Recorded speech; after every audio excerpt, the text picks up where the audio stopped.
Heroes Like Us is a series intended at sharing comic book characters from various backgrounds and identities. We won't always get everything right, so feel free to make amendments and corrections in the comments. They're always appreciated.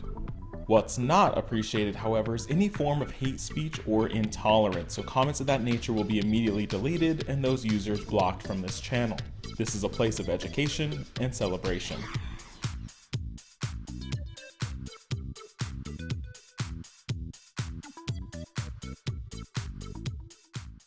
Welcome to IAYTD and welcome to Heroes Like Us, our series where we look at a certain identity and then we look at comic book characters that have that identity so that hopefully you out there can see heroes like you.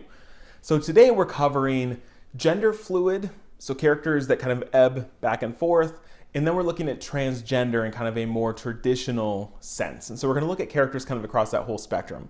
We do have 3 other videos so far about lesbian, gay, and bisexual characters. So if you're looking for those specifics, I'll put links in the description, but let's dive into this.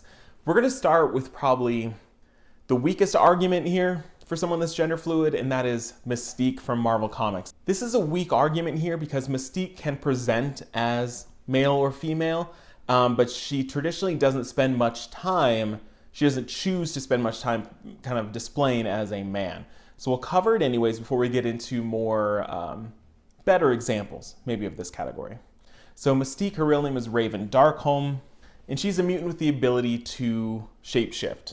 She is much older than she appears. The earliest we've seen her was back in the 1920s when she ran across Wolverine, and she basically looked the same age, and so she apparently hasn't really aged since then, so we don't really know how old she is. She has been romantically linked with a couple characters, and she has children with a couple different characters. First off, she has a kid with Sabretooth. As far as we know, he is not a mutant. And then she has another son named Nightcrawler, who is her son with the same shared blue skin. She's also bisexual. She's had a long relationship with another mutant by the name of Destiny. Destiny is basically able to, we call it precog. Like, she has precognitive abilities that she can kind of sense what's going to happen or see possible futures. And Mystique and Destiny were together for a long time romantically. And during that time, they even adopted a daughter that they raised for a long stint of time, which turned out to be Rogue. So Rogue didn't know really much about Mystique because Mystique was appearing as a normal, not blue-skinned woman. And so that came up later in the comics. Mystique eventually outlived Destiny, who did die at an old age. Mystique was played in the X-Men films by Rebecca Romijn and Jennifer Lawrence.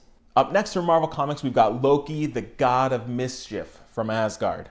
Loki is the adopted brother of Thor, and they were raised together as brothers, but Loki isn't really Asgardian. He's basically a frost giant that can appear as one of them, as an Asgardian.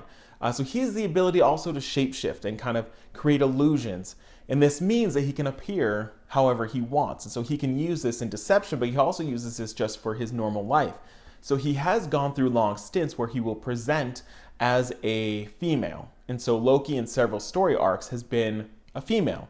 To take this one step further, there's even a storyline where he presented not only as a woman, but took over the role of Scarlet Witch in order to deceive the Avengers. Loki is played in the films by Tom Hiddleston. Up next from Marvel Comics, we've got the shape-shifting Skrull by the name of Zavin. Zavin is a Skrull, which have the ability to shapeshift, and he was the prince of a Skrull planet. And he was engaged to a runaway named Carolina Dean.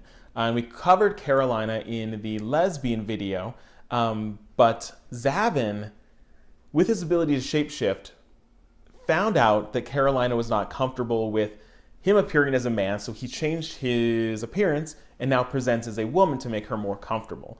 So during most of the stint in the Runaways, when Zavin is part of that team, she presents as a female, but sometimes when aggression takes over and she wants to fight, she appears as the male kind of super Skrull fighter, for lack of a better word. We don't quite know where Zavin is now, because they took on the form of Carolina Dean to take this punishment that was intended for her. And so they basically took Zavin away thinking that she was Carolina Dean, and Zavin is supposedly going to take whatever prisoning punishment whatever is intended for Carolina, kind of in a very incredibly selfless act.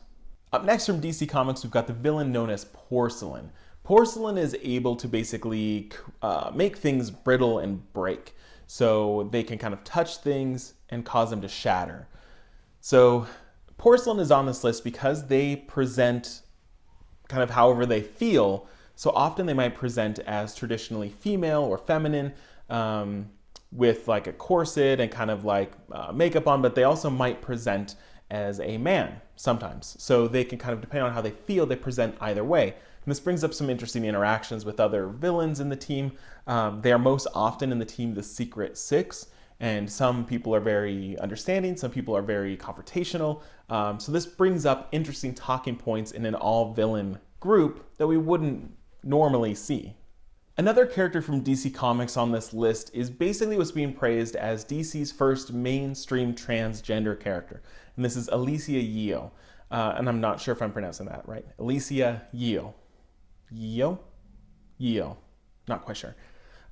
This is Barbara Gordon's roommate, who displays as feminine, but comes out to Barbara as being a trans woman.